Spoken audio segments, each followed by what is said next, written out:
Hello दोस्तों, मेरा नाम रंजना है। मेरी उम्र 28 साल है। सीने का साइज 32 है। मेरा रंग गोरा और दिखने में मैं अभी भी 24 की लगती हूँ।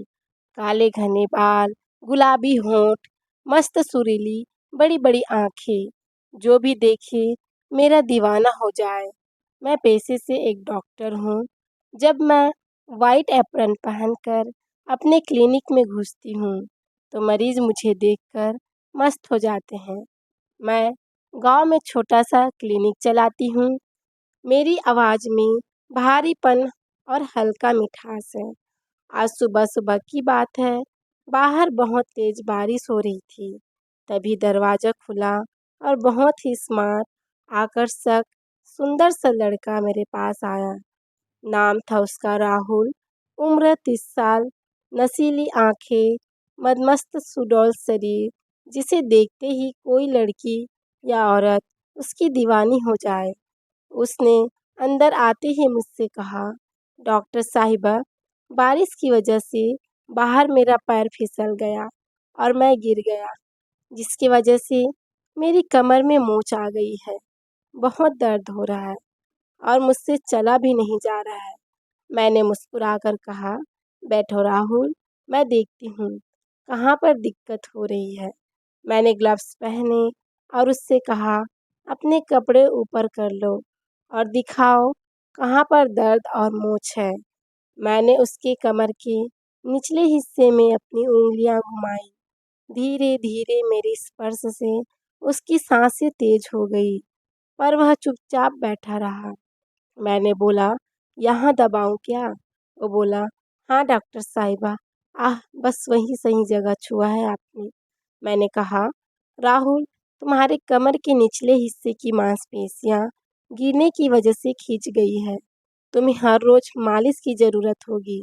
मैं तुम्हें बता देती हूँ कैसे करना है, फिर तुम रोज घर पर किसी से करवा लेना।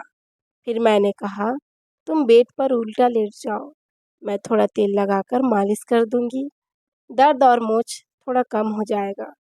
वो बिना कुछ बोले लेट गया। मैंने तेल की बोतल ली। मैंने उसकी कमर पर तेल डाला, धीरे धीरे, जैसे कोई रेशमी धागा खींच रहा हो। मेरी उंगलियां तेल की वजह से फिसल रही थी। मैंने पूछा, राहुल, शादी हुई तुम्हारी? उसने बोला, नहीं, अभी तक तो नहीं हुई है। कोई अच्छी सी लड़की मिले तो सोच रहा हूँ इसी साल शादी करने की। मैंने हंसकर कहा, अच्छा, तो अभी तक तुम्हें किसी लड़की ने छुआ नहीं है? वो शर्माया और बोला, कोई आप जैसी मिल जाए तो। मैं हल्का सा मुस्कुराई।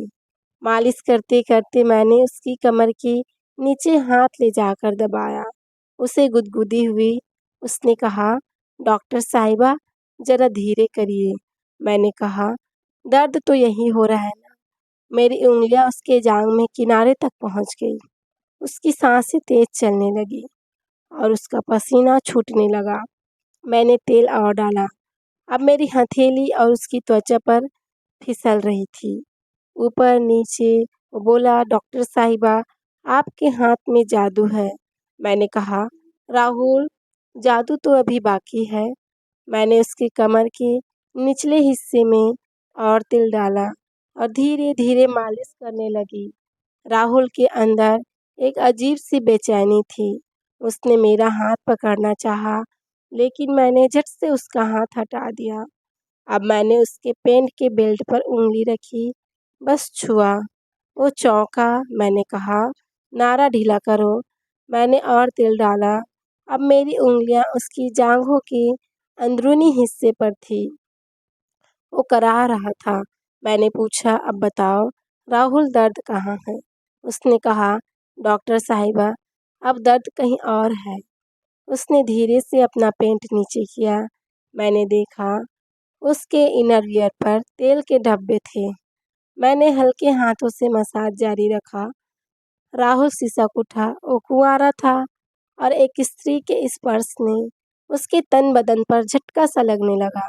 फिर मैंने कहा, राहुल, अब उठ जाओ, थोड़ा कमर को आगे पीछे झुकाकर देखो। उसने कहा, पहले से बहुत राहत मिली है। मैंने उसके लिए दवाइयाँ लिख दी और उससे कहा, तुम्हें ये मालिश हर रोज़ करनी है। घर में कोई है मालिश करने के लिए? उसने कहा, मेरी माँ है, पर मैं उनसे कैसे मालिश करवा सकता हूँ। ठीक है, तो तुम मेरे पास क्लिनिक आ जाया करो, मैं तुम्हारी मालिश और एक्सरसाइज करा दिया करूँगी। उसने कहा, बहुत बहुत धन्यवाद डॉक्टर साहिबा। दोस्तों, आपको ये स्टोरी कैसी लगी? यदि आपको मेरी आवाज़ और मेरी स्टोरी पसंद आए तो प्लीज़ चैनल को लाइक शेयर एंड सब्सक्राइब करें। Thank you for watching. Bye bye.